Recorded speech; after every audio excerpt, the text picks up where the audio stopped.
Hello children, कुसुम ma'am की online class में आपका स्वागत है। प्यारे बच्चों, आज हम 5वीं कक्षा की हिंदी की पाठ्य पुस्तक झिलमिल का पाठ 5 नदी यहाँ पर में दिया गया अभ्यास को अच्छी तरह से समझेंगे। वीडियो शुरू करने से पहले एक और बात बच्चों, अगर आपको मेरी वीडियो अच्छी लगी तो प्लीज़ इसे लाइक भी करें और अपने दोस्तों के साथ शेयर भी करें।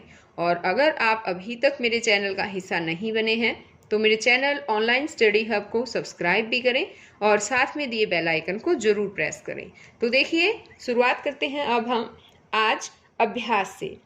आइए शब्दों के अर्थ जानें। तो सबसे पहले यहाँ कुछ शब्दार्थ दे रखे हैं। पहले तो इनको पढ़ना सीखिए और उसके बाद आपको अपनी कॉपी में लिखकर इन्हें याद भी करने हैं। तो ये है जगर मगर यानी कि जगमग, सागर समुद्र, सींच कर यानी कि सिंचाई करके, सुस्ताई, सुस्ताई का मतलब है आराम किया। कविता से। अब यहाँ पर देखिए कुछ क्वेश्चंस दे रखे हैं, तो यहाँ पर जगह कम थी इसलिए मैं इनके आंसर यहाँ लिख नहीं पाई, तो मैंने क्वेश्चंस यहाँ रजिस्टर में लिख लिए थे। अब देखिए बच्चों, पहला क्वेश्चन है नदी अंत में कहाँ पहुँचती है? तो आंसर आएगा नदी पहाड़ से निकलकर सीधी टेढ़ी चलती हुई अंत में सागर तक पहुंचती है। प्रश्न ख, फसलों के लिए नदी का क्या महत्व है? आंसर आएगा कि फसलों के लिए नदी का विशेष महत्व है। नदी से नहरें निकलती है। नहरों के पानी से देश के विभिन्न भागों की फसलों की सिंचाई होती है। इसके परिणाम स्वरूप चारों तरफ हरियाली रहती है, खेतों में भरपूर फसल पैदा होती है। तो समझ लेना बच्चों कि नदी का क्या महत्व है। नदी का एक विशेष तरह का महत्व है क्योंकि नदी से नहरें भी निकलती हैं और नहरों से जितने भी हमारा देश है उसके जितने भी भाग हैं सभी पार्ट्स में फसलों की सिंचाई नदियों के द्वारा ही ज़्यादातर की जाती है और इसके कारण ही चारों तरफ हरियाली रहती है और खेतों में बहुत अच्छी फसल भी पैदा होती है। अब आगे क्वेश्चन देखिए, ग क्वेश्चन है कि नदी किस में छिप जाती है? नदी सीधी टेढ़ी चलती हुई कहीं कहीं पर करारों, करारों का मतलब है बच्चों टीलों, टीलों में छिप जाती है। नेक्स्ट क्वेश्चन है कि नदी की चाल कहाँ तक तेज और कहाँ धीमी होती है? तो आंसर आएगा इसका कि नदी पर्वत से निकलती है। पर्वतीय क्षेत्र में नदी की चाल तेज रहती है, लेकिन जब वह नीचे धरती पर आती है तो उसकी चाल धीमी हो जाती है। अब आगे है कि नदी फिर से सागर कैसे बन जाती है? यहाँ इसमें आया था ना इस पोएम में भी कि नदी फिर से सागर बन जाती है, तो कैसे बनती है पता है? नदी पर्वत से निकलकर सीधी टेढ़ी चाल से धरती पर चलती रहती है। जिस क्षेत्र में से वह गुजरती है वहां की भूमि हरी भरी हो जाती है। अंत में वह सागर से मिलती है। सागर से मिलने पर वह सागर के ही रूप को धारण कर लेती है। सागर के जल से फिर वाष्प बनने से बादल बनते हैं, वर्षा होती है, बहता हुआ पानी अंत में समुद्र तक पहुंचता है। इस तरह नदी फिर से सागर बन जाती है। तो बच्चों, आया क्या आपको समझ में? देखो, सबसे पहले नदी कहाँ से निकलती है? पर्वत से टेढ़ी मेढ़ी चाल से चलती हुई ये धरती तक पहुंचती है और फिर धरती पर आने के बाद चारों तरफ हरियाली बिखेरती हुई वापिस ये सागर में ही मिल जाती है और सागर में मिलकर ये सागर का रूप धारण कर लेती है और फिर सागर से जल के रूप में ये भाप बनकर ऊपर बादलों में चली जाती है।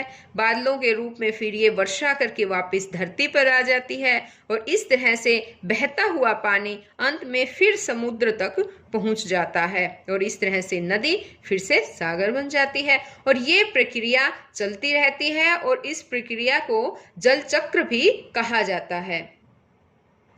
आगे है आपकी बात, और आपकी बात में जितने भी क्वेश्चंस आते हैं बच्चों उनके आंसर आपको खुद ही देने होते हैं।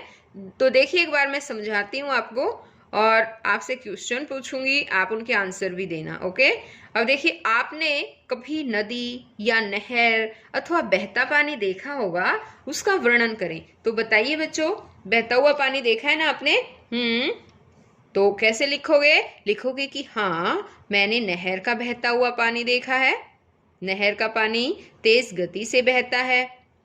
कभी कभी उसका पानी नीले रंग का होता है तो कभी कभी पानी का रंग मटमैला भी हो जाता है ना? तो इस तरह से आप लिख सकते हो। और भी कुछ आपने देखा है तो वो आपको बताना है। नेक्स्ट क्वेश्चन है, नदियाँ मनुष्य के लिए किस प्रकार से उपयोगी है? आपस में चर्चा करें। तो नदियाँ किस तरह से उपयोगी है बताओ बच्चों। पता है आपको? नदियाँ मनुष्य के लिए बहुत उपयोगी है। नदियों पर बांध बनाकर बिजली पैदा की जाती है।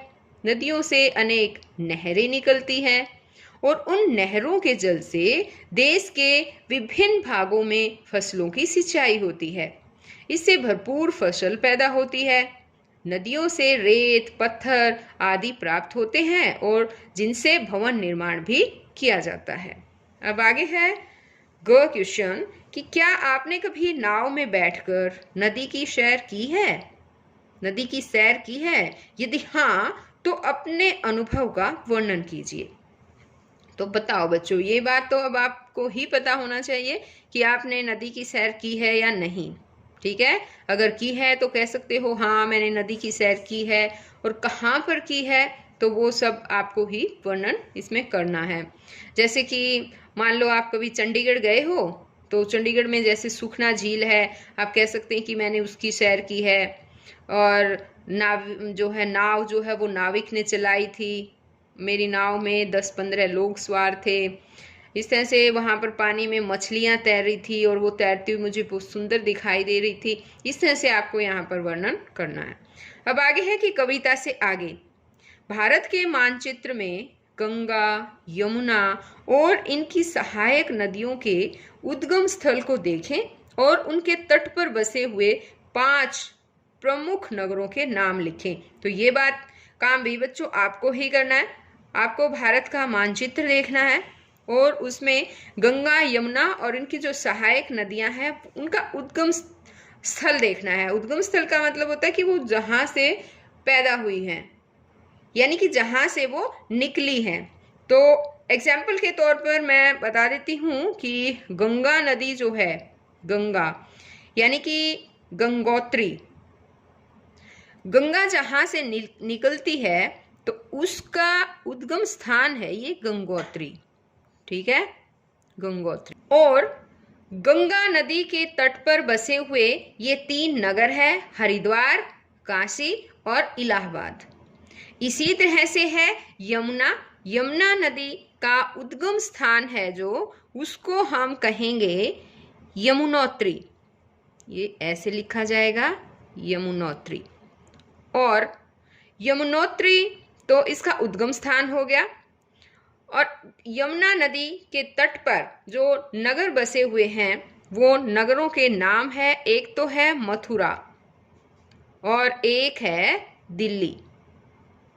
तो यहाँ पर देखो, इसने क्वेश्चन में पूछा था कि उनके तट पर बसे हुए 5 प्रमुख नगरों के नाम। तो 5 नाम हो गए, ये क्या क्या है? हरिद्वार, काशी, इलाहाबाद, मथुरा और दिल्ली। अब आगे देखिए, आगे है मिलान करें। संगम, कि संगम क्या होता है? यहाँ पर देखिए मिलान करना है हमें। संगम क्या होता है पता है? जहाँ पर 2 नदियाँ मिलती है वो होता है संगम। तो अब ढूंढो कहाँ है, ये रहा।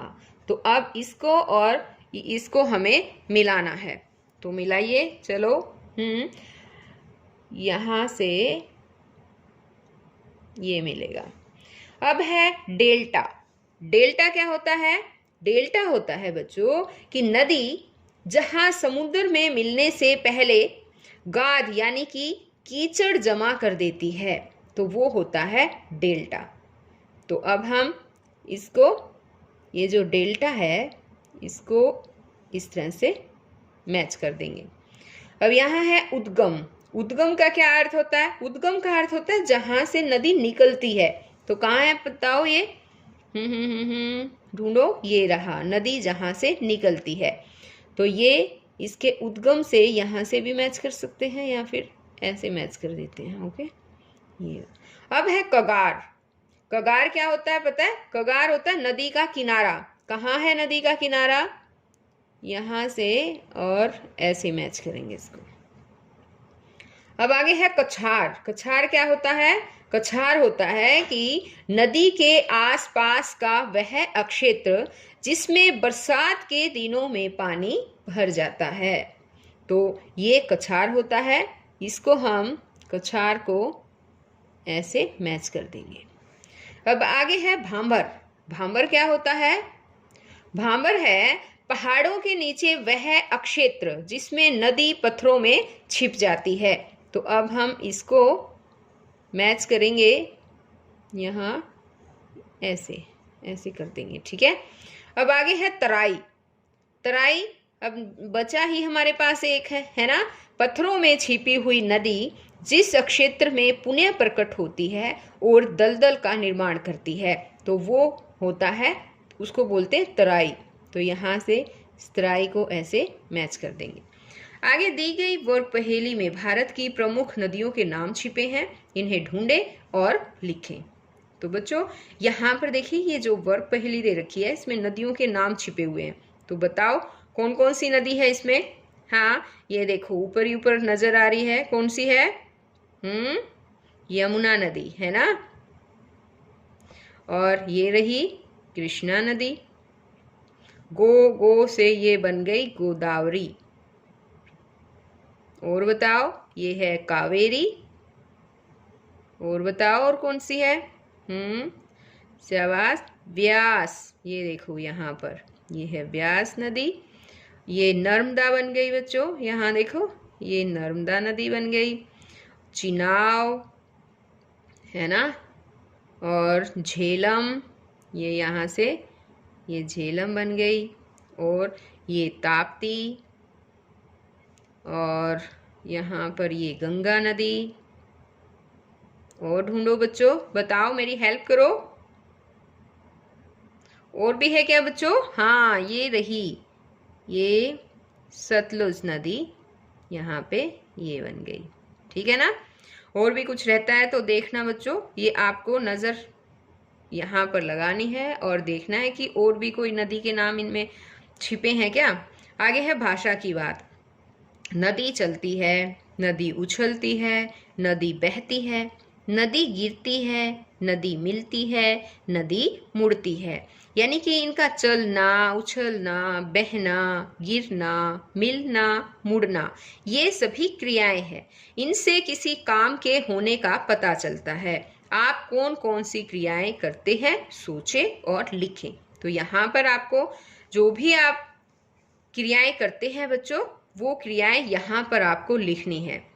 जैसे कि बताओ, जैसे कि आप, मैं चलता हूँ, मैं पढ़ता हूँ, मैं लिखता हूँ, मैं सोता हूँ, मैं उछलता हूँ, मैं कूदता हूँ, मैं खेलता हूँ, मैं खाता हूँ, मैं पीता हूँ, है ना।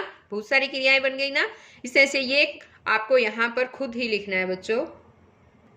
अब आगे है कि कुछ शब्द ऐसे हैं जो पूरे वाक्य का अर्थ देते हैं, जैसे अमर, जो कभी न मरता हो। ऐसे ही कुछ वाक्य या वाक्यांश नीचे दिए गए हैं, आप उनके लिए एक एक शब्द लिखें। तो देखो यहाँ पर कुछ वाक्य लिखे गए हैं जो दिखाई न दे, तो उसको हम क्या कहेंगे? जो दिखाई ना दे उसको हम कहेंगे अदृश्य। अब है दिखने और छिपने का खेल। दिखने और छिपने का खेल जो होता है वो कौन सा खेल होता है पता है? आप खेलते भी होंगे बच्चों।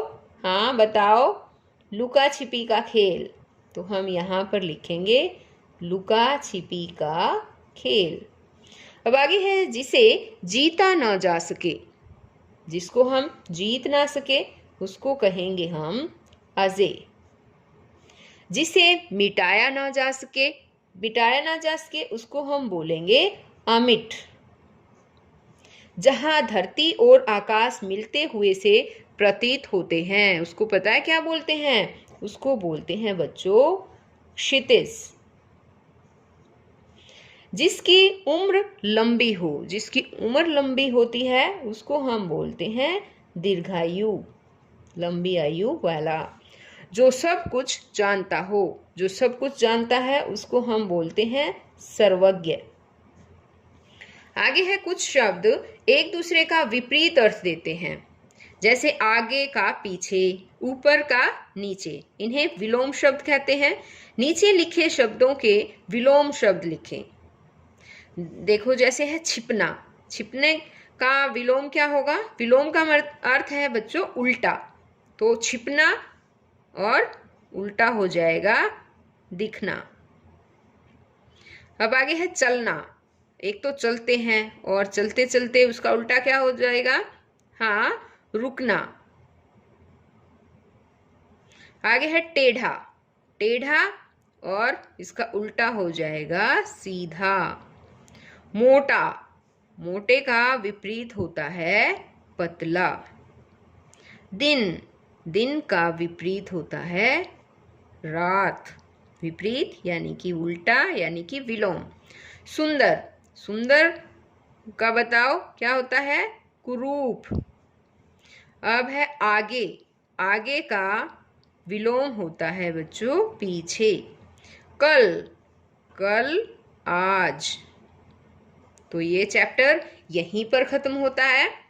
हम फिर मिलेंगे एक नई वीडियो के साथ और नए चैप्टर के साथ। तब तक के लिए बाय बच्चों।